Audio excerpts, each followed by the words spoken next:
Boa tarde, eu vos saúdo com a graça de Deus e com a paz do nosso Senhor Jesus Cristo. Gostava que abrissem as vossas Bíblias no livro, na carta de Paulo aos Filipenses, capítulo 2. Filipenses, capítulo 2. E hoje queria trabalhar convosco a partir do verso 19 ao 30, concluindo assim o capítulo 2 desta carta. E na sequência do nosso estudo, eu hoje queria falar convosco sobre o tema Arriscando a Vida. Arriscando a Vida. Filipenses 2, do 19 ao 30, diz assim a palavra de Deus. Espero, porém, no Senhor Jesus, mandar-vos Timóteo, o mais breve possível, a fim de que eu me sinta animado também, tendo conhecimento da vossa situação. Porque ninguém tem de igual sentimento que sinceramente cuide dos vossos interesses. Pois todos eles buscam o que é de seu próprio, não o que é de Cristo Jesus. E conheceis o seu caráter aprovado, pois serviu ao Evangelho junto comigo como filho ao Pai. Este, com efeito, é quem espero enviar. Tão logo tenha eu visto a minha situação. E estou persuadido no Senhor de que também eu mesmo brevemente irei.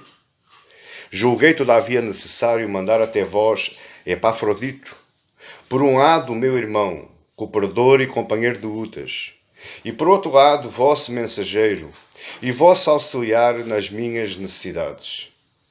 Visto que ele tinha saudade de todos vós e estava angustiado, porque ouvistes que adoeceu. Com efeito, adoeceu mortalmente.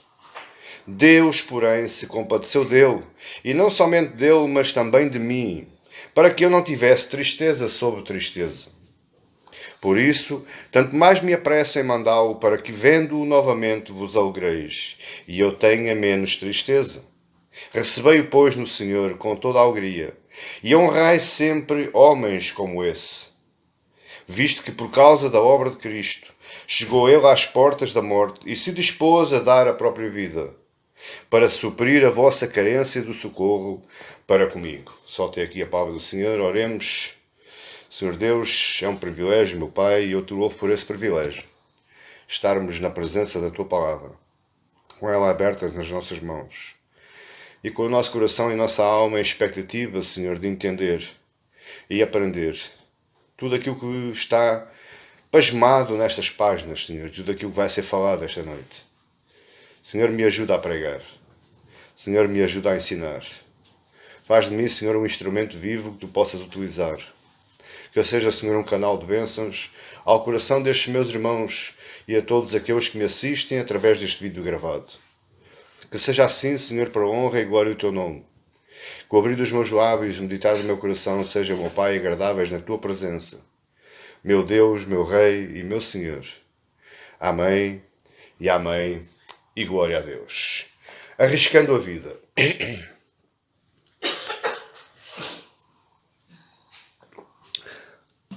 De todas as cartas que a Bíblia até contém, de todas aquelas que eu tive a oportunidade de estudá-las e de lê-las, esta talvez seja a carta mais apaixonante. Esta talvez seja a carta que mais mexa connosco nos nossos dias, nos dias que nós vivemos. Esta talvez seja a carta que mais fala connosco e mais nos advirta quanto ao nosso erro ou quanto às nossas virtudes. Arriscando a vida. Deixe-me só fazer um breve resumo das mensagens anteriores para nós ficarmos contextualizados com a mensagem de hoje. Paulo estava preso em Roma, ele tinha sido acusado pelos judeus, pelo Sinédrio judaico, lá em Jerusalém, e ele, a dada altura da sua defesa, ele apela para César, e quando ele apela para César, sendo um cidadão romano, como era, ele teria que ser deslocado até Roma, à presença do imperador. Assim foi, ele envereda na sua viagem. Existe todo um episódio curioso na sua viagem até Roma, e eis que chega a Roma, ele apresenta a sua defesa mediante o imperador e fica preso domiciliariamente numa casa que ele próprio alugara, diz lá Atos 28:30, aquele próprio lugar, ele estava preso, mas na sua própria casa, onde ele recebia toda a gente. E onde ele também falava do Evangelho a todos quantos se interessassem por esse assunto. Isto está lá no capítulo 1, dos versos 12 ao 26. Nos mesmos versos, ela fala aos filipenses da progressão do Evangelho apesar da sua prisão, apesar do seu estado atual. Os propósitos que Paulo envereda está no capítulo 1, dos versos 3 ao 11. Quais são os propósitos de Paulo quando ele escreve esta carta? E, em primeiro lugar, ele agradece àquele povo por estar sempre ao lado dele e contribuir monetariamente para suprir as suas necessidades, mas ele aproveita a carta também para exortar. E ele exorta a igreja por causa de alguns problemas que Epafrodito, um líder daquela igreja, lhe relatou a quando lhe trouxe esta carta. Existia problemas naquela igreja. E então Paulo escreve aos Filipenses e exorta acerca da unidade cristã, capítulo 1, verso 27 ao 30. Também exorta acerca do amor fraternal, acerca da humildade, capítulo 2, dos versos 1 ao 4.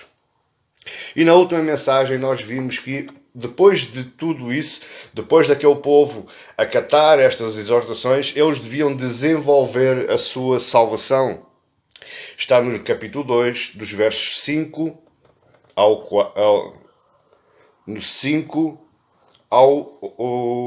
14. Perdão, dos versos 5 ao 19.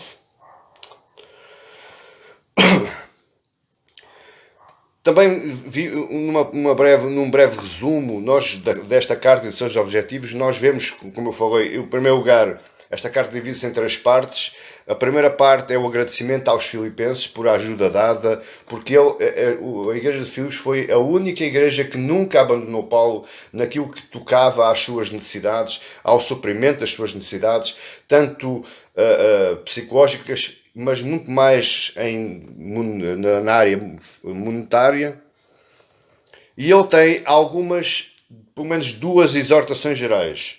Uma era doutrinar a igreja acerca da sua salvação, acerca da unidade fraternal, o amor fraternal, acerca da humildade, acerca do desenvolvimento da salvação através do exemplo de Cristo, na humilhação de Cristo, na exaltação de Cristo. Mas ele também aproveita esta carta para combater falsas doutrinas.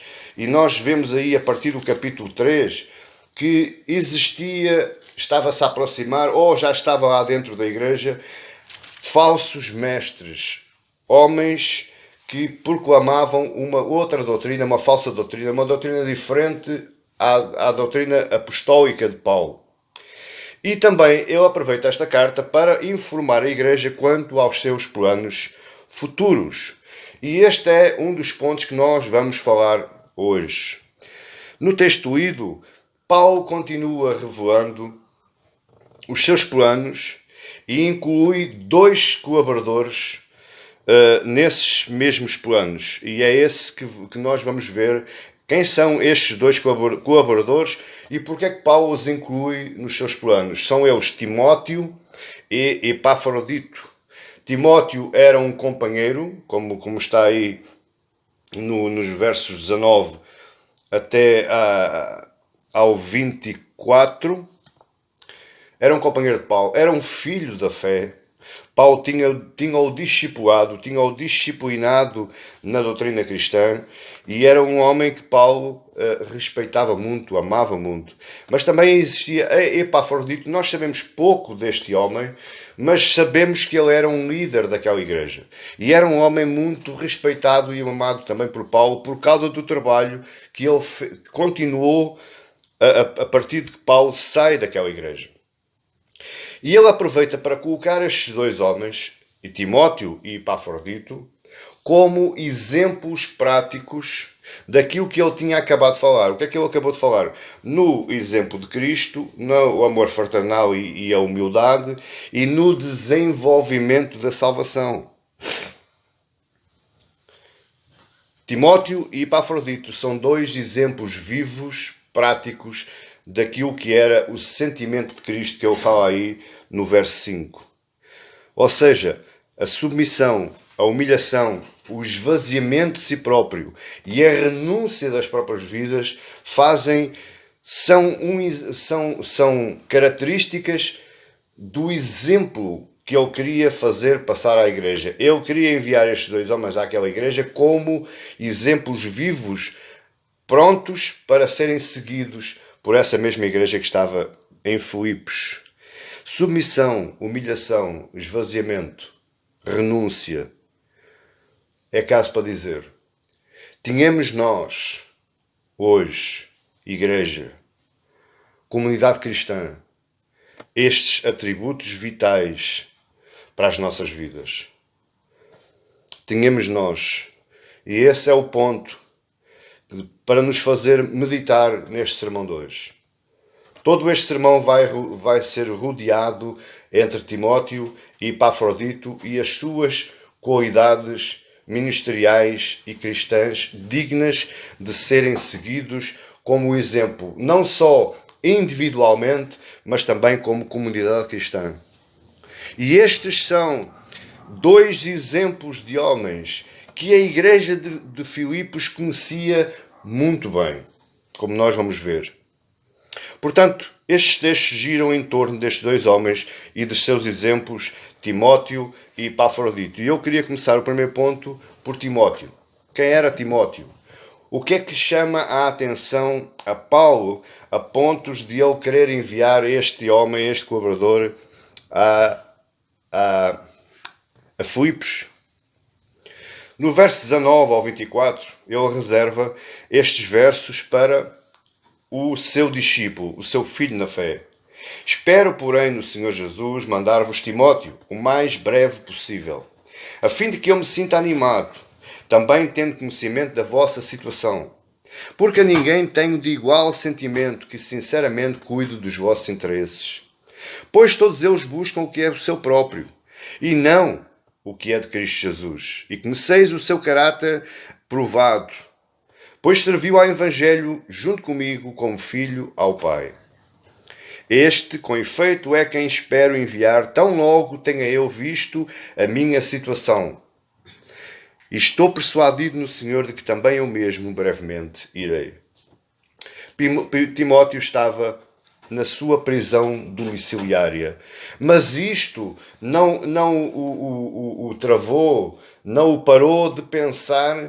E ele na carta, eu já vou desenvolver isto mais detalhadamente, mas ele na carta, ele está sempre pensando na sua libertação, da libertação daquela prisão. Ele está sempre pensando que a sua defesa, as orações dos cristãos de Filipos e a própria ação do Espírito Santo iria redundar em libertação para ele da prisão em que ele estava. Mas o plano de Paulo, qual era o plano de Paulo? Enviar Timóteo. Ele diz isso no verso 19. Espero, porém, no Senhor Jesus mandar-vos Timóteo o mais breve possível. O que é que Paulo esperava da ida de Timóteo? Em primeiro lugar, ele queria levar notícias atualizadas da situação do progresso do Evangelho, dos planos de Paulo. Ele queria levar, possivelmente, esta carta aos Filipenses, mas ele também queria trazer notícias ou receber notícias do regresso de Timóteo. Portanto, nós entendemos aqui que, se nós vimos aí no verso 19, espero, porém, no Senhor Jesus mandar-vos Timóteo o mais breve possível, vírgula, a fim de que eu me sinta animado também. Como é que ele se iria sentir animado? Quando recebesse o retorno, o feedback das notícias que ele enviaria para Timóteo. Ou seja, Paulo estava convicto que ia enviar Timóteo a Filipos, mas depois ele regressaria, trazendo-lhe notícias. Mas apesar deste desejo, o desejo de Paulo, ele deixa nas mãos de Deus todos os assuntos referentes à sua vida. Veja-se aí na primeira parte do verso 9, ele diz: espero, porém, no Senhor Jesus. Espero no Senhor. É como quem diz: se for a vontade de Deus, eu farei isto tudo. Se for a vontade de Deus, eu colocarei em prática os meus planos. Espero no Senhor. Em várias partes das suas cartas, o apóstolo aplica esta expressão, espero no Senhor. Muitas vezes, o que ele está sublinhando assim a sua total dependência em Cristo Jesus. Ele coloca a sua vida, os seus planos, a sua vontade, os seus desejos nas mãos de Deus. Espero no Senhor, se for a vontade de Deus. Mas agora a pergunta é, qual foi a razão da escolha de Paulo por Timóteo? Nós sabemos que ele estava rodeado de vários colaboradores. Mas qual foi a razão que ele próprio escolhe a Timóteo e não um outro qualquer? Em primeiro lugar é porque ele tem um sentimento sincero. Veja comigo os versos 20 e 21. Porque a ninguém tem de igual sentimento que sinceramente cuide de vossos interesses. Pois todos eles buscam o que é seu próprio e não o que é de Cristo Jesus. Timóteo tinha em primeiro lugar um sentimento sincero. Qual era esse sentimento? O cuidado pelos interesses do povo. Ou seja, Timóteo, também ele colocava acima da sua vontade, acima da sua vida, ele colocava os interesses do povo, os interesses dos irmãos, as necessidades dos cristãos. E tudo isto estava em contraste com outros obreiros, verso 21, pois todos eles buscam o que é seu próprio e não o de Cristo Jesus. Isto é interessante, esta passagem. Porque esta passagem nos mostra que havia obreiros, havia colaboradores de Paulo, que estavam com Paulo, trabalhavam para o Evangelho, mas apenas e só visando interesses pessoais. Paulo é claríssimo a dizer, buscam o que é o seu próprio. O seu próprio quê? Próprio interesse, perdão. E não os interesses que Timóteo buscava em relação aos filipenses. O que é que Paulo estava dizendo? Estava dizendo que Timóteo, em primeiro lugar, era um exemplo destacado para executar aquela tarefa. Ou seja, Paulo estava dizendo, este é o melhor. Melhor que este não há. É neste que eu tenho total confiança, é neste que o Espírito Santo de Deus me falou e colocou no meu coração, é este que eu vou enviar, porque é este que eu sei que vai cuidar bem de vós, vos vai ensinar bem, vos vai conduzir nas boas práticas doutrinárias que eu ensino. Mas em segundo lugar, havia outros que não. Mas se você entender aqui, e isto é importante nós entendermos, Paulo não está fazendo algum tipo de crítica subtil. Paulo não está aqui dizendo, olha, estava aí uns e tal, aquela conversa com um certo grau de subtileza, assim, como quem não quer a coisa, com mistura de cinismo e ironia. Não, Paulo não está a fazer nada disso. Paulo está dizendo, Timóteo é sincero, tem um caráter sincero, como ele diz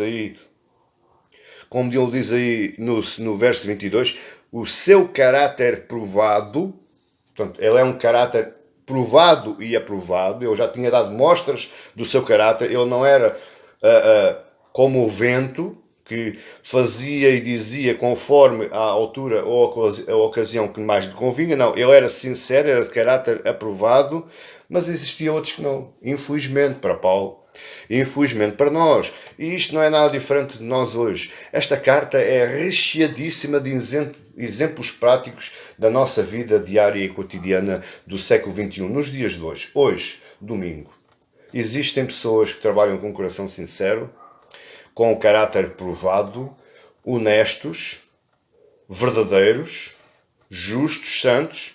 E existem outros que não. Uns com mais gravidade, outros com menos gravidade, mas existem. De quem é que poderiam ser estes outros que Paulo fala?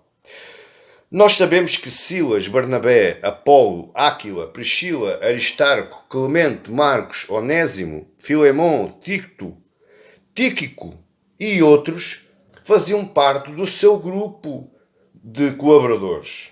Eles trabalhavam, eles giravam em torno de Paulo no trabalho do Evangelho como seus colaboradores. como seus mensageiros, como seus enviados. Mas não era necessariamente destes que eu aqui citei que Paulo estava falando. Porque esses também tinham dado provas e mostras que eram também de caráter provado, eram também honestos, eram também sinceros, trabalhavam sem qualquer tipo de interesse, e nós vemos isso no livro de Atos e podemos comprovar facilmente, sem muito trabalho. Mas então de quem é que Paulo estava falando? Qual era então o problema de Paulo quando ele se refere todos eles buscam o que é seu próprio? Com certeza não é estes, mas a outros líderes que já o tinham abandonado a quando da sua prisão. Isto começou lá em Jerusalém, passou por todas aquelas terras onde ele passou, quando ele desembarcou a seguir aquele naufrágio. Quando ele chega a Roma, muitos líderes o tinham abandonado. E mesmo até quando ele chega a Roma, veja aí no capítulo 1, verso 15, o que é que diz. Quando ele fala da situação e da progressão do Evangelho, no verso 15 ele diz: alguns, efetivamente, proclamam a Cristo por inveja e porfia. Outros, porém, o fazem de boa vontade. Agora veja o verso 17. Aqueles, os que pregam por inveja e porfia, aqueles pregam a Cristo por discórdia, insinceramente, julgando suscitar tribulações às minhas prisões, às minhas cadeias. Portanto, possivelmente, estes outros que Paulo fala, que buscam o Evangelho por interesse, ou que buscam o cuidado dos cristãos, mas por interesse próprio, possivelmente, a Bíblia não é clara, Paulo não descreve, mas possivelmente é fácil de entender que se trata de líderes cristãos que não ficaram satisfeitos com a presença de Paulo em Roma, e outros que o abandonaram, talvez pela sua prisão, outros que o abandonaram, talvez por medo. Paulo fala lá nas cartas de Timóteo de um tal Alexandre o Atueiro. Enfim, ele fala também de outros que amaram mais a própria vida do que o Evangelho e por isso o abandonaram. Possivelmente Paulo está falando desses tais e não daqueles que eu referi. Então, por causa disso, Timóteo se destacava por causa do seu sentimento sincero e do cuidado que ele tinha pelas coisas de Cristo. Ou seja, Paulo estava convicto que Timóteo era a melhor escolha porque ele confiava piamente em Timóteo por causa do seu coração, por causa das mostras, muitas mostras que ele já tinha dado. E também porque ele já era conhecido da igreja de Filipos, está aí no verso 22, e conheceis o seu caráter provado, ou seja, vocês já o conhecem. Vocês já sabem, eu vou-vos mandar alguém que vocês já conhecem, vocês já têm contacto, já falaram com ele, já aprenderam com ele, já lidaram com ele. E como é que nós chegamos a esta conclusão de que Filipe já conhecia a Timóteo? Na segunda viagem missionária, Paulo escolhe Silas para o acompanhar. Paulo estava com Barnabé, mas Paulo e Barnabé entraram em conflito, em litígio de ideias. Barnabé queria uma coisa, Paulo não queria levar Marcos com ele, Barnabé queria, e eles desentenderam-se. Então, Paulo e Barnabé separaram-se, ficou Barnabé mais João Marcos, e ficou Paulo mais Silas. Está aí em Atos 15, leia comigo rapidamente. Atos 15, a partir do verso 37. E Barnabé queria levar também a João, chamado Marcos. Mas Paulo não achava justo levar aquele que se afastara desde Panfília, não os acompanhando no trabalho. Houve entre eles tal desavença que vieram a separar-se. Então Barnabé, levando consigo a Marcos, navegou para Chipre. Mas Paulo, tendo escolhido a Silas, partiu encomendado pelos irmãos à graça do Senhor. Quando Paulo e Silas chegam a Listra, Paulo encontra Timóteo, um jovem que lá morava, um jovem grego, e Paulo automaticamente se afeiçoa a esse Timóteo e traz-o, chama-o a si para o disciplinar, para o discipular. No capítulo 16 de Atos, verso 1, 2 e 3 diz assim: chegou também a Derbe e a Listra, havia ali um discípulo chamado Timóteo, filho de uma judia crente, mas de pai grego. Eles davam bom testemunho, os irmãos em Listra e Ícono. Quis Paulo que ele fosse em sua companhia e por isso circuncidou-o por causa dos judeus daqueles lugares, pois todos eles sabiam que seu pai era grego.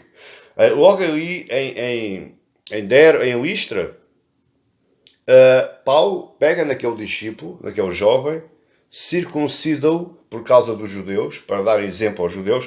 Aliás, foi o único discípulo que Paulo circuncidou por causa das chamadas desavenças e discórdias, e leva consigo. Quando ele chega a Filipos, quem é que está lá em Filipos com Paulo? Está Silas, está Timóteo e está o evangelista Lucas, que escreveu o livro de Atos. Estão lá os 4 em Filipos. Mas, curiosamente, apenas Paulo e Silas são presos em Filipos. Está aí no capítulo 16, verso 9 de Atos. Vendo os seus senhores que se lhes fizera a esperança do lucro, agarrando em Paulo e Silas, os arrastaram para a praça à presença das autoridades. Verso 23. E depois de lhes darem muitos açoites, os lançaram no cárcere, ordenando ao carcereiro que os guardasse com toda a segurança. Este, recebendo tal ordem, levou-os para o cárcere interior e lhes prendeu os pés ao tronco. Então a pergunta é, se Timóteo estava com Paulo, por que é que ele não foi preso? A Bíblia também não nos informa muito. Mas facilmente eu chego à conclusão que Timóteo terá ficado em algum lugar juntamente com Lucas. Ficaram os dois, não sei se foi escondidos, não sei. A Bíblia não diz. Eu sei que Paulo e Silas foram os únicos que foram presos. Curiosamente, Timóteo só vai ser referido novamente por o evangelista Lucas quando eles chegam a Bereia. E está aí em Atos 17, 14 e 15. Como era conhecido então Timóteo? Como é que o povo de Filipos conhecia Timóteo? Porque no capítulo 16 de Atos diz assim: ao passar pelas cidades, entregavam aos irmãos para que as observassem as decisões tomadas pelos apóstolos e presbíteros de Jerusalém. Assim, as igrejas eram fortalecidas na fé e dia a dia aumentavam em número. Então Paulo enviava Silas, Paulo enviava Timóteo, ele ia também para dar a conhecer às cidades, aos irmãos, as normativas que foram estabelecidas lá na célebre reunião em Jerusalém entre os apóstolos e os anciãos da igreja. E eles, então, Timóteo era um dos que era enviado. Por isso é que Filipos conhecia bem a Timóteo. Quais eram as características que Paulo gostava e salientava em Timóteo? Novamente, caráter provado, verso 22. Segundo, lealdade ao apóstolo, verso 22. Junto comigo como filho ao Pai. Timóteo olhava para Paulo como o seu próprio pai. Timóteo obedecia a Paulo como obedecia ao seu próprio pai. Timóteo fazia aquilo que Paulo pedia como se fosse o próprio pai a pedir. Ele tinha uma lealdade paternal para com Paulo. Essa era uma característica que Paulo gostava e salientava muito. Era a humildade, é chamada a humildade. A humildade natural. Você pode não sei se isto serve bem de exemplo, mas à falta de outro eu dou este. Você pode não concordar, mas você obedece. Obedece porquê? Porque é humilde. E porque tem respeito e porque tem reverência. Por aquele que está acima de si. Neste caso era Paulo, e Timóteo o considerava como pai, olhava para ele como pai. Na prática, na sua vida prática, Timóteo vivia com aquilo que Paulo ensinava na sua doutrina. Se você olhar para as cartas de Timóteo, 1ª e 2ª Timóteo, você vai notar claramente que aquilo é uma carta especial. Por outro lado, eu atrevia-me a dizer, é uma carta anormal, porque você olha e vê ali claramente um amor paternal que Paulo emprega ao seu filho Timóteo. Ele escreve como se estivesse a escrever ao seu filho de carne, de sangue. Tal era o amor que Paulo tinha por este homem. E por tudo isto nós falamos. o esvaziamento de si mesmo para poder servir aos outros. Por tudo isto, era este quem Paulo queria enviar, e está aí nos versos 23. Para que é que Paulo queria enviar Timóteo? Pergunta interessante. Porque é que era necessário, já que iria Epafrodito, como nós vamos ver a seguir, se Epafrodito iria retornar a Filipos, e Epafrodito era um dos líderes daquela igreja, qual a razão para que Paulo envie a Timóteo? Esta talvez seja a razão mais extraordinária, mais relativa para a nossa vida hoje, que está no texto que nós lemos. Para que os filipenses, aqueles cristãos da igreja de Filipos, vissem, analisassem com os seus próprios olhos um exemplo prático do bom exemplo de Cristo. Ou seja, aquilo que Paulo escreve nos versos 5 a 11 era aquilo que Timóteo vivia. E então ele envia Timóteo para ser uma comprovação, para comprovar pela sua própria vida, aos olhos dos filipenses, que era possível viver da forma como Paulo fala dos versos 5 a 11, o bom exemplo de Cristo na humilhação. Apesar disso, toda a carta brilha com a certeza de Paulo quanto à sua libertação. Paulo diz aí nos versos 1-21, por mim o viver é Cristo, morrer é lucro. Paulo diz que era melhor ele morrer, enfim, mas toda a carta é recheada na convicção. Tal era também a dependência do próprio Paulo nas mãos de Deus. Ele tinha a forte convicção que Deus o iria livrar, como o livrou, daquela situação em que ele estava. Ele depois vai ser preso uma segunda vez, mas isso não é tema para a nossa mensagem de hoje. Capítulo 1, 19, capítulo 1, 24, capítulo 1, 26, capítulo 2, 24, fala da certeza que ele tinha da sua libertação. No verso 24 diz: estou persuadido, estou convicto, estou certo, tenho a plena certeza em Deus de que também eu mesmo brevemente irei com Timóteo. Aliás, Paulo diz aí, no final do verso 19, que quer enviar Timóteo o mais breve possível, quando tiver conhecimento, no verso 23, este é que eu espero enviar tão logo, ou assim, que eu tenha a certeza da minha situação. Que situação era esta?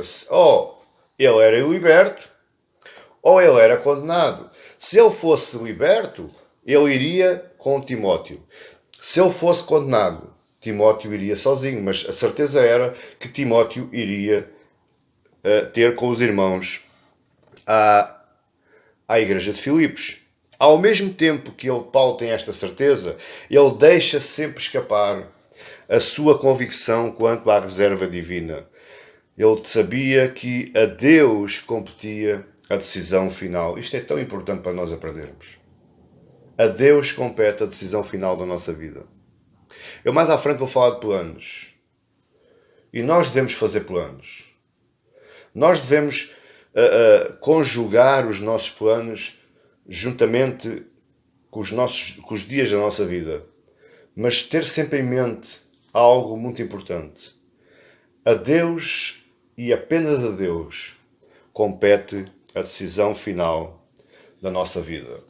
Este era o homem, o Timóteo, que Paulo queria enviar a Filipos. Mas em segundo lugar temos o outro homem, o outro colaborador, Epafrodito. Nos versos 25 a 30, leamos: julguei todavia necessário mandar até vós Epafrodito, por um lado, meu irmão, cooperador e companheiro de lutas, e por outro lado, vosso mensageiro e vosso auxiliar nas minhas necessidades. Visto que ele tinha saudade de todos vós e estava angustiado, porque ouvistes que adoeceu. Com efeito, adoeceu mortalmente. Deus, porém, se compadeceu dele, e não somente dele, mas também de mim, para que não tivesse tristeza sobre tristeza. Por isso, tanto mais me apresso em mandá-lo, para que, vendo-o novamente, vos alegreis. e eu tenha menos tristeza. Recebei-o, pois, no Senhor com toda a alegria, e honrai sempre a homens como este, visto que, por causa da obra de Cristo, chegou ele às portas da morte e se dispôs a dar a própria vida para suprir a vossa carência do socorro para comigo. Eu gostava que você entendesse alguns pontos nesta parte do verso 25 ao 30. Estes 5 versos. Estes 5 versos revelam-se muito importantes através do exemplo deste homem e da vida deste homem. Também vários exemplos para a nossa vida pessoal e para a vida da nossa igreja. Quão distante estamos, enquanto comunidade cristã, destes exemplos tão belos, tão fortes, tão profundos e tão agradáveis a Deus. Também para este homem, Epafrodito, que nós não sabemos muito dele, Paulo tinha guardado alguns planos. O envio de Timóteo estava condicionado à resolução da situação de Paulo na sua prisão ou na sua libertação. Ou ele era liberto, ou ele era condenado. Está nos versos 23. Ele condiciona a ida de Timóteo. Timóteo só vai quando Paulo tiver a certeza definitiva quanto à sua situação. Mas o envio de Epafrodito era imediato. E está aí nos versos 25 e nos versos 28. No verso 25, todavia julguei necessário mandar-vos até vós, Epafrodito. E no verso 28, tanto mais me apresso em mandá-lo, para que vendo novamente vos alegreis e eu tenha menos tristeza. Paulo tem pressa de mandar Epafrodito. Como é que Paulo se refere a Epafrodito? E preste atenção àquilo que você vai ouvir agora. Paulo refere-se a Epafrodito, veja aí no verso 25, como irmão, como cooperador, como companheiro de lutas. Irmão, ele considera o Epafrodito como seu irmão na fé, irmão em Cristo Jesus.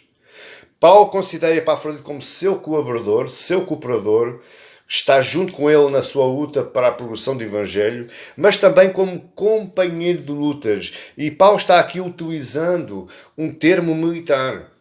E exatamente como ele empregou lá em Efésios a armadura de Deus, Paulo utilizava muitos termos militares, talvez por causa dele ter estado naquela milícia do templo, talvez porque ele estivesse muito próximo do exército romano, talvez até porque ele estivesse, por causa de ele estar preso e ter a guarda pretoriana junto a ele emprega estes termos militares. Companheiro de luta. Companheiro de luta é aquele que vai para a guerra connosco. É o nosso irmão, o soldado do nosso lado direito, o soldado ao nosso lado esquerdo, que vai e dá o peito às balas, enfrenta as trincheiras do inimigo. Ele era companheiro de lutas, era aquele que continuava firme ao lado de Paulo enquanto recebia as setas inflamadas dos inimigos do Evangelho. Mas também é importante nós vermos que ele era mensageiro da parte dos filipenses. Veja aí no verso 25. Por um lado, ele era irmão, cooperador e companheiro de lutas. Isto era em relação a Paulo. Agora, por outro lado, em relação aos filipenses, ele era mensageiro dos filipenses. E a palavra mensageiro aqui, transliterado do grego, a palavra é apóstolo. A palavra mensageiro que Paulo utiliza é a palavra apóstolo. Agora deixa-me fazer aqui um parênteses. Não existe para nós reformados, cristãos reformados, nomeadamente reformados calvinistas, não existe qualquer problema quando alguém utiliza o título de apóstolo no sentido de ser enviado por uma missão específica. Eu dou-lhe um exemplo. Há alguém que sai deste país, do nosso país, Portugal, e vai até a África, qualquer país da África, Angola, Guiné, Moçambique, Cabo Verde, seja lá ele qual for, levar, por exemplo, uma ajuda monetária, levar uma ajuda, uma assistência social, levar uma palavra de conforto àqueles irmãos. esse mensageiro que Portugal envia, que a Igreja Portuguesa envia a um país africano, esse mensageiro pode ser chamado de apóstolo, porque ele é enviado para aquela missão específica. Agora, qual é o problema que nós enfrentamos hoje? E porquê é que nós não concordamos com o título de apóstolo? É quando ele é utilizado, quando esse título é utilizado no sentido mais doutrinário. Ou seja, os apóstolos que existem hoje, eles se igualam ao ministério apostólico, os 12 apóstolos mais Paulo. E isso é impossível porque esse ministério acabou, ele findou com a morte do último apóstolo, que foi João, no século I. Portanto, no sentido doutrinário, no sentido do ministério apostólico, não. E também no sentido de que alguém que tem autoridade sobre outras lideranças, sobre outros pastores, ou que recebe novas revelações de Deus, também não. Porque a revelação de Deus está fechada. Hoje nós não temos mais revelação. Isso é um erro grave quando nós falamos isso. Deus me revelou. Deus não revela mais nada a ninguém. Deus fechou a sua revelação, fechou o cânon sagrado, reuniu toda a escritura que era necessária para se revelar ao seu povo, à igreja, e ele fechou. Agora, o que ele faz é iluminar o nosso coração, a nossa mente, para que nós a compreendamos. Compreendamos o quê? A revelação dele escrita aqui, na nossa Bíblia. Nós precisamos de iluminação para entendimento. Mas deixe-me fechar o parênteses. No sentido de ser enviado para uma missão específica, sim, pode ser utilizado o termo apóstolo. No sentido ministerial apostólico, não, porque não existe mais apóstolos e a revelação de Deus está fechada. Toda a nossa Bíblia contém toda a revelação de Deus, desde a primeira página até a última página. Fechando o parênteses, existe aqui uma outra característica de Epafrodito. Veja, por um lado, ele é irmão, cooperador, companheiro de lutas. Mas pelo outro lado, ele é mensageiro dos filipenses e vosso auxiliar nas minhas necessidades. Parece-me que não é muito importante nós atentarmos nesta expressão auxiliar, mas é importante. Epafrodito trouxe uma oferta. Ele trouxe uma oferta monetária da igreja para Paulo. Mas também optou por ficar com Paulo na prisão. Optou por ficar tipo um secretário, um colaborador, um ajudador de Paulo no trabalho do Evangelho. Se nós virmos lá que Paulo recebia toda a gente, está lá em Atos 28:30. Paulo recebia toda a gente. Possivelmente, Epafrodito ajudava na recepção das pessoas, ajudava na elaboração dos cultos, ajudava na elaboração das cartas, para que Paulo pudesse atingir mais pessoas. Ele optou por fazer isso. Auxiliar, transliterado do grego, é a palavra liturgos. E a palavra liturgos tem a conotação de alguém que presta um serviço especial. Ou, por outras palavras, um serviço sagrado enviado por Deus. É um liturgos. É um auxiliar. E Paulo considerava um liturgos nas suas próprias necessidades. Qual eram as necessidades que Paulo tinha? A primeira estava suprida, que foi... Ele foi mensageiro de Filipos até Paulo. Mas a segunda necessidade que Paulo tinha era a ajuda no próprio ministério, a ajuda no próprio trabalho de pregação do Evangelho. Então, ele considerava Epafrodito como um liturgos, um auxiliar, um homem que prestava serviço sagrado enviado por Deus. Lembrando que Paulo estava em prisão domiciliária e ele ali realizava todo o trabalho do Evangelho. Já falei muito sobre Atos 28:30, mas olha o que é que diz Atos 28:30 e 31. Por 2 anos permaneceu Paulo na sua própria casa, preso, que alugara, onde recebia todos os que o procuravam. O Paulo, possivelmente, com certeza, promovia cultos a Deus na sua casa, ensinava, fazia cultos de ensino, cultos de pregação, cultos de discipulado. Paulo fazia tudo isso em casa. Verso 31. Pregando o reino de Deus, veja, pregando o reino de Deus em casa, e com toda a intrepidez, sem impedimento algum, ensinava as coisas referentes ao Senhor Jesus Cristo. A própria carta de Filipenses 1:13 diz: de maneira que as minhas cadeias, ou seja, o lugar onde eu estava, a situação onde eu estava, se tornaram conhecidos de toda a guarda pretoriana e todos os demais. Paulo estava atarefado em sua própria casa. 2 anos preso, mas 2 anos de completo, de árduo trabalho. Então Epafrodito escolheu: Paulo, eu vou ficar aqui, eu não vou regressar a Filipos, eu vou ficar aqui para te ajudar, para ser um liturgos enviado por Deus na presença de Paulo. A pergunta é: se o trabalho de Paulo estava em andamento e ele precisava de ajuda, por que é que era necessário enviar de volta Epafrodito, como diz aí o verso 25?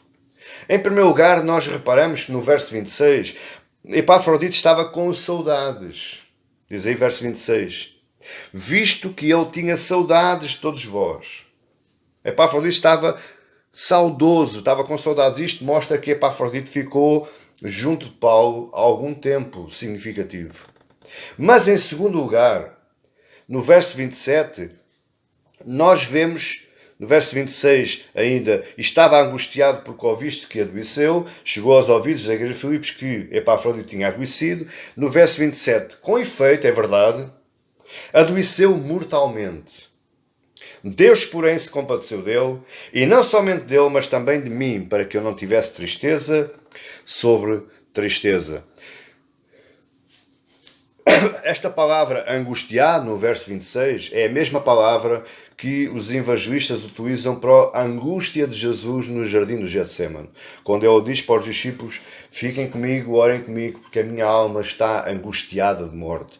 Esta mesma palavra, o mesmo sentido da palavra que se refere a Jesus nos evangelhos, é o mesmo sentido da palavra que Paulo utiliza nesta carta. Eu estava angustiado de morte, tal era, talvez pela saudade, talvez pelo cansaço, talvez estivesse desgastado com o trabalho e também por causa da própria doença que ele fala aí no verso 27. E isto causou grande tristeza à igreja e causou grande preocupação à igreja. Quando Paulo diz aí, no verso 27, mas também de mim, Deus se compadeceu dele, então ele curou, mas Deus não se compadeceu só de Epafrodito, também se compadeceu de Paulo, porque Paulo já estava triste por estar preso, por estar privado da sua liberdade. Então, se acontecesse o pior a Epafrodito, Paulo ainda ficaria pior, então era tristeza sobre tristeza. Verso 28, tanto mais que me apresso em mandá-lo. Eu quero que ele vá depressa. Para quê? Para que vos alegreis. Vendo que ele está bem, a vossa alegria seja completa, o vosso gozo seja completo. E Paulo, sabendo que Epafrodito está bem, sabendo que a igreja de Filipos está alegre, Paulo também se alegraria, independentemente da sua condição de privacidade ou de falta de liberdade, privado da sua liberdade. A certeza é que não se sabe qual foi a causa ou a doença de Epafrodito. A Bíblia não nos relata, Paulo não contou. Pode ter sido na sua viagem de Filipos até Roma, por causa da longa distância, não havia meios de locomoção como há hoje, as estradas eram ruins, tinham que andar por montes, tinham que andar por desertos, tinham que passar por caminhos muito tortuosos. Havia os perigos da própria viagem, animais, salteadores. Mas também pode ter sido o desgaste no trabalho da cooperação com a Paulo. O trabalho deveria ser muito. As horas de dormida deveriam ser poucas. A comida não devia ser muito abundante. E então isso desgastou Epafrodito e ele caiu, ficou adoecido, ficou doente. Mas existe a boa notícia. É que Deus se compadeceu dele. Epafrodito ficou bom, ficou curado. Embora a Bíblia não nos diga como é que Epafrodito foi curado. A Bíblia é maravilha, a nossa Bíblia, porque ela não nos dá detalhes de forma a nos fazer pensar, a nos fazer meditar. Como é que Deus se compadeceu dele? A Bíblia não diz. A Bíblia não diz se foi com o dom de cura que Paulo tinha, por causa de ser apóstolo. Ele tinha o dom do Espírito Santo e não foi a primeira vez, ou não seria a primeira vez que Paulo tinha curado. Não se sabe se foi com o dom de cura de Paulo, se foi com a utilização de medicamentos. Lembrando que Paulo não curou a Timóteo, está lá na sua primeira carta. Timóteo estava muito doente do estômago, passava muito mal do estômago, e Paulo não orou a Deus para o curar. Paulo diz, olha, bebe meio copo de vinho com água para que te faça bem ao estômago e vais ficar curado. Portanto, não se sabe se Paulo orou e Epafrodito ficou curado. Não se sabe se foi com medicamentos. Lembrando que Paulo, conforme eu disse, não era contra o uso de medicamentos ou outras fórmulas de tratamento, mas sem especulação alguma. Sabemos que Paulo via aquelas melhoras de Epafrodito como um meio de compaixão de Deus. E para Paulo, para a fé de Paulo, a cura de Epafrodito tinha um dedo de Deus. Tinha a compaixão de Deus. E o desejo de Paulo não era apenas a sua alegria, mas a alegria dos filipenses, como está aí nos versos 28.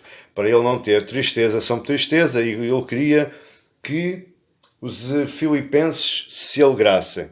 E por causa disso, por causa de tudo aquilo que ele falou, agora nos versos 29 ao 30, Paulo roga aos filipenses que o recebam com honra. Paulo diz, Filipenses, igreja de Filipos, meus irmãos aí na igreja em Filipos, recebam este homem com honra, porque ele é digno. Verso 29 diz, recebei-o, pois, no Senhor com toda a alegria, e honrai sempre a homens como este. Homens com o caráter de Epafrodito, homens com o caráter de Timóteo, caráter provado, sincero, cuidadosos nas coisas de Deus, sem interesses pessoais quanto à ajuda que prestam aos outros. Homens como esses são dignos de honra aqui na terra. Deus os honrará no céu, mas nós devemos honrar homens com coração, com caráter provado, sinceros e dignos. Quais eram as razões de Paulo? Primeira parte do verso 29. Homens dignos por causa do seu exemplo. A primeira parte do verso 30, a segunda parte do verso 29, a primeira parte dos versos 30 diz assim, visto que por causa da obra de Cristo chegou ele às portas da morte. Lutadores pela causa de Cristo, lutadores pelo progresso do Evangelho, lutadores pelo Evangelho, apologetas fiéis e reais, honestos, sinceros. Primeira parte do verso 30 é a renúncia da própria vida. Ele renunciou à própria vida, chegou a ele às portas da morte por causa da obra de Cristo. Ele renuncia à própria vida por causa da obra de Cristo. E a segunda parte do verso 30, ele é um mensageiro sagrado ao serviço dos filipenses em benefício de Paulo. Ora, se dispôs a dar a própria vida para suprir a vossa carência de socorro para comigo. É muito importante saber que Epafrodito era alguém que tinha arriscado a sua vida por amor a Jesus. Tanto nos perigos da viagem, como Em Roma se identifica com Paulo com tudo, com toda a inerência de falsos, de calúnias, porque Paulo já estava em alguns setores mal vistos. Em primeiro lugar, porque ele anunciava um reino que não era o Império Romano. Segundo, porque ele estava preso, e se estava preso, alguma coisa ele fez. Ninguém vai preso sem razão. Mas Epafrodito se identifica com Paulo, recebendo também para si todas as calúnias, todas as blasfémias que queriam lançar sobre Paulo, lançavam também com ele. E juntamente com Paulo trabalha em função do progresso do Evangelho, com tudo aquilo que está em causa. Quando alguém se decide em trabalhar para o Evangelho, eu digo uma coisa, meu amigo e minha amiga. Quando você decide trabalhar para o Evangelho, você ganha batalhões de inimigos à sua volta. Os seus amigos abandonam-no, os seus familiares abandonam, os seus colegas de trabalho abandonam, toda a gente o despreza, toda a gente o vê com olhos pouco agradáveis. Você ganha um inimigo, ou você ganha inimigos, quando você decide trabalhar para Cristo com honestidade, com sinceridade, com fidelidade, com amor, com humildade. Outra nota muito importante. Timóteo e Epafrodito são dois exemplos práticos do mesmo sentimento de Cristo que Paulo recomendava aos filipenses. Como Paulo poderia estar falando desta forma assim. Falou do sentimento de Cristo dos versos 5 ao 11. E ele diz, para comprovar isso, eu envio-vos exemplos reais, práticos, exemplos vivos, como é possível viver uma vida nesta terra mediante o mesmo sentimento de Cristo, mediante a mesma humilhação que Cristo experimentou. Agora presta atenção àquilo que eu vou dizer. Por isso é que eu digo que esta carta é muito rica e muito importante para nós e muito atual. Aí no verso 30, Paulo fala na minha tradução, ele diz, visto que por causa da obra de Cristo chegou ele às portas da morte e se dispôs a dar a própria vida.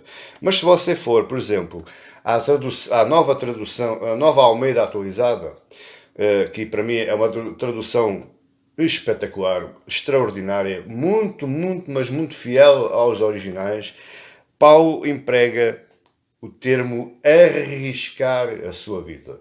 Ou seja, Epafrodito arriscou a sua vida e chegou ele às portas da morte e arriscou a sua própria vida por causa de Cristo. E isto é importante nós sabermos. Veja aí a nova Almeida atualizada, eu vou ler conforme está a tradução para você perceber. Porque por causa da obra de Cristo, ele quase morreu, arriscando a própria vida, para suprir a ajuda que vocês não podiam me dar pessoalmente. Nova Almeida atualizada. A palavra arriscar aqui, transliterado do grego, é parabuiomai. Parabuiomai. Parabuiomai. Parabuiomai tem a conotação daqueles que se arriscavam em jogos de azar. Veja que os jogos de azar não é só de agora, naquela época já havia. Ou seja, apostar tudo o que se tem em algo subjetivo, em algo que não se vê, sem qualquer perspectiva real. Estes eram os parabuiomai, os que arriscavam. O termo arriscar que Paulo utilizou aqui para Epafrodito. Mas o interessante é que após o primeiro século, fundaram-se vários organismos denominados os Parabulani. Organismos denominados Parabulani. E quem eram estes Parabulanis? Eram cristãos que arriscavam a sua vida cuidando de pessoas de alto risco. Eram as organizações não governamentais, mas no seu sentido mais carismático, mais real, mais sincero, mais amoroso. os parabolanes, eles arriscavam a sua vida auxiliando aqueles que estavam correndo grave risco. Eles ministravam aos doentes, eles ministravam aos presos, fossem eles quais fossem, políticos ou outros, mas o mais importante você saber, e nós sabermos, é que eles sepultavam decentemente os mártires. Quem era martirizado, quem era morto, por exemplo, pelas causas de Cristo, os crucificados, os empalados, eles eram retirados das suas estacas e eram colocados numa vala comum aos montes. Não havia respeito pelo cadáver. Então estes parabolanes, eles arranjavam sepulturas decentes para estes mártires. E também arranjavam sepulturas para aqueles que morriam de doenças contagiosas ou contagiantes, lepra e outros. Também eram colocados em valas comuns, não tinham túmulos e não havia respeito pelos cadáveres. Não querendo institucionalizar esta prática, não querendo espiritualizar esta prática, mas convém-me a mim dizer que devemos refletir sobre ela. Será que um dos grandes papéis da nossa igreja, um dos grandes papéis da Igreja de Cristo, não será mesmo esta, a dos parabolanes? Não será o auxílio a pessoas que têm alto risco, a pessoas que estão a morrer sem Cristo? E aquelas que não estão a morrer sem Cristo, estão a morrer de fome, estão a morrer por falta de ajuda psicológica, estão sofrendo problemas mentais, casamentos sendo destruídos, famílias sendo separadas, morre-se sem eira nem beira.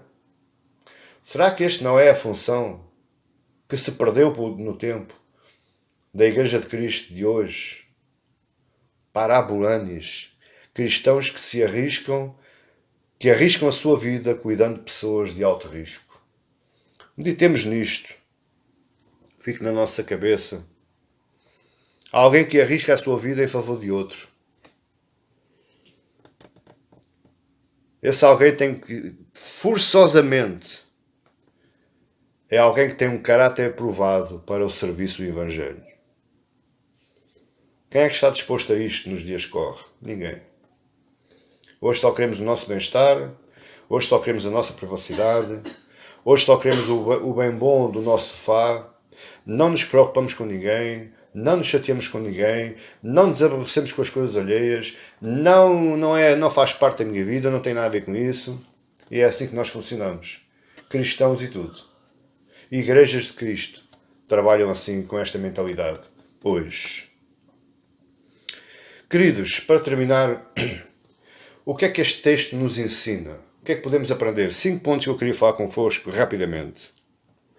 O que é que nós podemos aprender com este texto tão rico para as nossas vidas? Tão base sólida para o nosso viver cristão hoje. Em primeiro lugar, é que ele nos ensina que a doutrina bíblica não deve ser algo apenas no campo teórico ou intelectual. Repare que Paulo compôs um hino cristão, um hino teológico, aí dos versos 5 ao 11. Tem 2 partes. É a parte da humilhação de Cristo. Ele se esvaziou, ele se humilhou. E depois da segunda parte, a partir do verso 9 ao 11, é a parte da exaltação de Deus por causa dessa mesma humilhação que Cristo provou e quis suportar. Ele compôs um hino teológico. Mas logo de seguida, nos versículos seguintes, ele vai apontar 2 exemplos práticos dessa mesma teologia. Então, primeiro ponto, a doutrina verdadeira é possível e tem de ser vivida de forma prática em nossa vida. A doutrina, meus queridos, não é má. Aqueles que dizem que a letra mata, o espírito vivifica, são pessoas que, ao interpretar dessa forma, não perceberam nada daquilo que leram, não perceberam o contexto da passagem, retiraram esse texto do contexto do texto para seu próprio pretexto, porque são preguiçosos em estudar, porque são preguiçosos em ler, porque são preguiçosos em aprender. Então aproveitam esse texto, a letra mata, o Espírito vivifica, o Espírito Santo vai mudando e eu vou aprendendo. Esses pensam assim. Mas nós aqui, com o exemplo de Timóteo, e Epafrodito, o exemplo que Paulo apresenta à igreja de Filipos é que a teologia, ela tem que ser vivida na prática. Ou seja, você deve aprender teologia para viver essa própria teologia, para viver essa própria maneira de viver. Segundo lugar,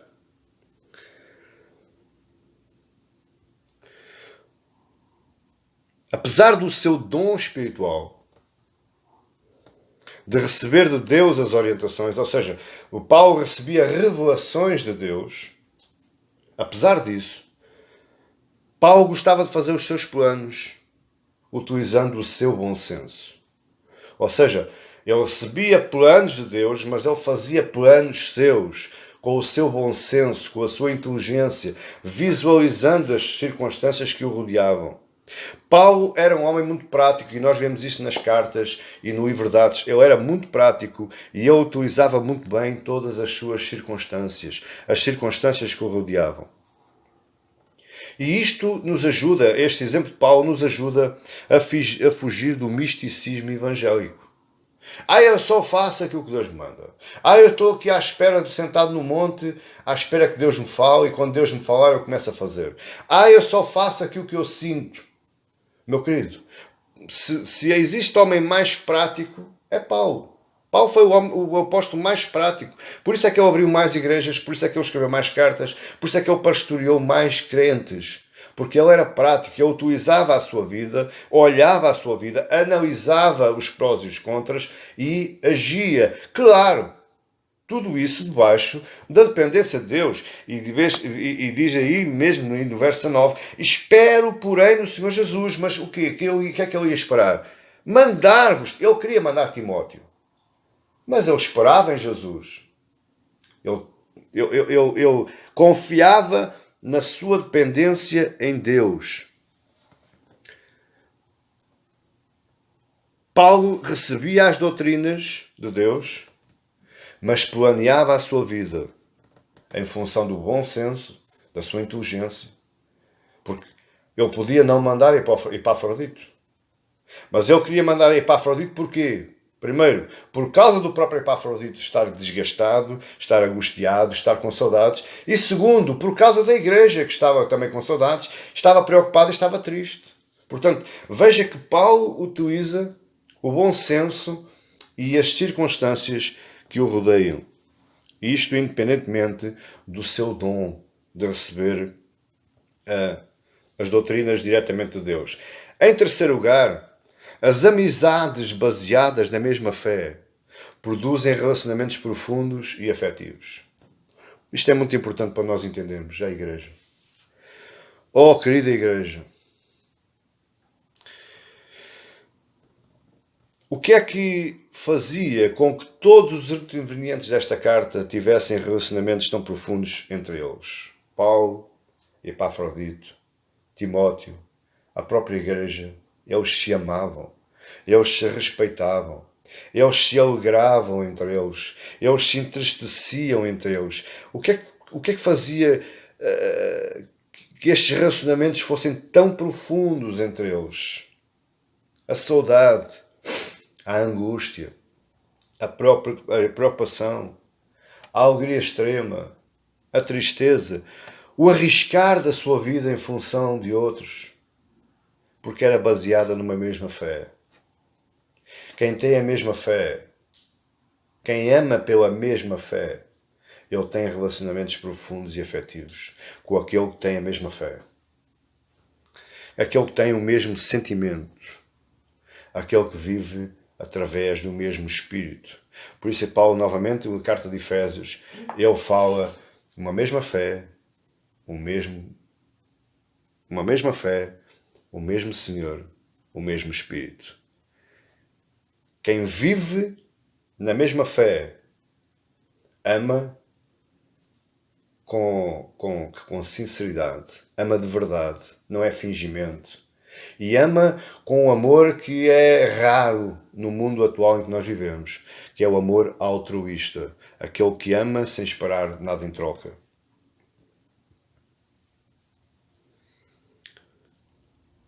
A verdadeira religião,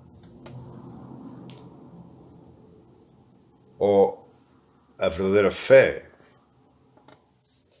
que é isso que é a religião, é fé. A mesma fé é a mesma religião. Tem uma força incompreensível. Era une pessoas diferentes no mesmo desejo, de uma forma inseparável. Você já pensou? Porque é que você ama tanto o seu irmão lá na igreja, se você não é família, não tem nada a ver, não tem ligação nenhuma sanguínea, nem de afinidade? Você nunca ouviu nem mais gordo, nem mais magro. Você nunca o acompanhou na sua vida, mas de um momento para o outro nasce-lhe esse sentimento dentro de si de amor, de carinho por esse irmão ou por essa irmã. Sabe porquê? Por causa da mesma fé que os une. Por causa do mesmo sentimento. Por causa do mesmo espírito que reina em vós, em nós. Quarto lugar, mesmo os crentes mais fiéis. Olha, presta atenção, igreja, que é o que eu vou dizer. Mesmo os crentes mais fiéis, mesmo os crentes mais piedosos, mais santos e justos, podem adoecer e passar junto às portas da morte. Ah, pastor, mas se ele está doente é porque pecou. Isso é errado, querido. Isso é heresia. São bastos os exemplos que nós vemos que crentes adoecem. Veja, o próprio Cristo sentiu necessidade, porque estava cansado, estava estourado, estava esgotado. Ele sentiu necessidade de se isolar. Ele podia ter imposto a mão sobre a sua cabeça e em meu próprio nome estou curado. Mas Cristo não fez isto. Cristo foi para casa e se isolou para tentar descansar, para tentar recompor as suas forças. Então, crentes mais fiéis podem adoecer sim. Isto não tem nada a ver com pecado. Não tem nada a ver com falha com Deus. O corpo físico adoece. O corpo físico está sujeito a essa condição, a condição de adoecer, a condição de morrer, a condição de ter um acidente, a condição de ficar amputado, ficar sem uma perna, sem um braço. O corpo físico está sujeito a essas condições. Eu estou falando no corpo físico, não na parte espiritual. A parte espiritual é intocável. Agora, fisicamente, nós estamos sujeitos, independentemente do grau de amor que temos para com Deus, do amor que temos à obra de Deus, independentemente disso, nós estamos sujeitos. Mas, apesar disso, o texto nos mostra que a cura não é algo que Paulo pudesse fazer à hora que ele quisesse. Ai, aquele meu irmão está doente, vou-lhe impor as mãos e não o vou largar enquanto ele não ficar curado. Eu vou-lhe dar um banho de óleo sagrado. Eu vou fazer isto, eu vou fazer aquilo. Não, meu querido. A Bíblia nos mostra que isso é algo que pertence exclusivamente a Deus. Se Deus se compadecer de alguém, Ele cura. Se Deus não se compadecer, ou por outro lado, Deus se compadece sempre, mas se não for a vontade de Deus, Deus não cura. Então qual é que é o meio? Pastor, mas eu não oro por quem está doente. Claro que sim. Ora e deve orar. Mas a pergunta é, como é que eu oro? Você impõe a mão sobre essa pessoa e diz, Senhor, em nome de Jesus, eu me chego a Ti. Para que a Tua compaixão deixe até esta pessoa, até este homem, até esta mulher. E se for da Tua vontade, cura-o, Senhor, porque a glória é Tua. Mas se não for da Tua vontade, não cures, porque a glória continua a ser Tua na mesma. Porque essa é os decretos, é o plano que Tu traçaste para esta vida. E em nome de Jesus, amém, e descanse a sua cabeça. Se for da vontade de Deus, ele é curado. Se não for da vontade de Deus, é porque não está na vontade de Deus esse propósito. Isto é muito importante que nós entendamos isto. Quinto e último lugar, e não menos importante. Paulo, Timóteo e Epafrodito são exemplos, e eu agora falo para os meus colegas pastores mais uma vez, são exemplos de modelo pastoral a seguir. Meu querido amigo, minha querida amiga, se você não é capaz de amar ninguém, você não consegue ser pastor. Se você não sente sentimentos de amizade profundos, se você não sente sentimentos de compaixão, se você não consegue rir com quem ri e chorar com quem chora, você nunca vai poder ser pastor. No mínimo, ou no máximo, perdão, aquilo que você poderá ser, é algo feito à sua própria vontade. Você exerce o ministério pastoral por causa da sua vontade e não porque aquilo que o Espírito faz em si. Porque verdadeiramente pastor, homem ou mulher com sentimento pastoral, é aquele que tem caráter aprovado, aquele que tem o sentimento de Cristo, aquele que se humilha, aquele que se esvazia de si próprio, aquele que se arrisca e arrisca a sua própria vida em função do outro. A pergunta é, você é capaz de fazer isso tudo? Você é capaz de trocar a sua vida pelo seu irmão lá na igreja? A pergunta fica para si, para que você medite. Se você é, muito bem. Se você não é, então pense o que é que anda fazendo. Possivelmente o seu lugar não é no púlpito de uma igreja. No máximo dos máximos, ou no mínimo dos mínimos, será sentado na cadeira onde o seu irmão está sentado. Tudo menos a liderança de uma igreja. Tudo menos o ministério pastoral. Pastor é aquele que dá a vida pelas suas ovelhas, assim como lá está em João 10. Se você não consegue arriscar a sua vida por uma ovelha, se você não consegue arriscar a sua vida por alguém que Deus colocou ao seu cuidado, para que você cuide, para que você trate, para que você chore, para que você se ria, para que você se alegre, para que você se entristeça com a sua vida, então você nunca pode ser pastor. Me desculpe falar assim, mas eu estou só falando aquilo que a Bíblia, e nomeadamente este texto, me ensina. Modelo de trabalho pastoral a seguir, no trabalho em equipa. São todos uma equipa. Não há pastores mais e pastores menos. Trabalhamos todos. Somos todos cooperadores de Cristo ao serviço do Evangelho. Serviço com lealdade. Liturgos. Serviço sagrado enviado por Deus. Dispor-se a arriscar a vida pelo Evangelho e pelos irmãos. Timóteo, Epafrodito e Paulo são exemplos não vivos, mas destacados, narrados, descritos na Bíblia Sagrada. Por vontade de Deus foi registrado para que nós hoje, nomeadamente nós pastores hoje, pudéssemos aprender com eles.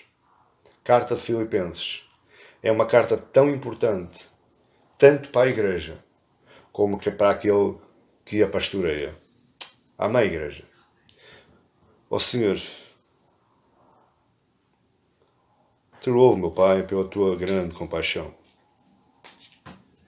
Te louvo, meu Pai, pela tua imensa graça. Tu continuas, Senhor, a compadecer de nós e agora através da palavra que foi falada, da doutrina que foi aplicada à tua igreja, Senhor.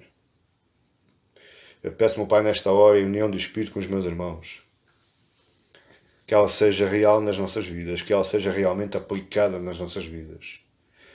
E por isso eu te peço ajuda, Senhor Santo Espírito, que abras o nosso coração, que abras a nossa mente, que libertes os nossos olhos espirituais, para que nós possamos ler, aprender, ouvir, meditar e aplicar tudo aquilo que ouvimos e tudo aquilo que ainda mais iremos ouvir ao longo da nossa vida. Senhor, que seja assim, meu Deus, para que o teu nome seja glorificado e para que a tua igreja, Senhor, seja um exemplo vivo, um resplendor da tua glória nesta terra miserável e hostil em que vivemos. Nos torna diferentes, Senhor. Nos torna mais humildes, mais retos e sinceros de coração e de caráter. E nos ajuda, meu Deus, se algum dia tivermos que arriscar a nossa vida, colocar a nossa vida em jogo, por causa do irmão nosso ou por causa do Evangelho, nos ajuda, Senhor, a não sermos envergonhados, não ficarmos envergonhados e não olharmos para trás. Tudo isso, Senhor, eu oro e eu creio e eu te peço. Que assim seja, Senhor, para a honra e glória da santidade do teu nome. E é em nome do teu Filho amado Jesus, nosso Rei, Senhor e Salvador. Amém. E que Deus vos abençoe, em nome de Jesus.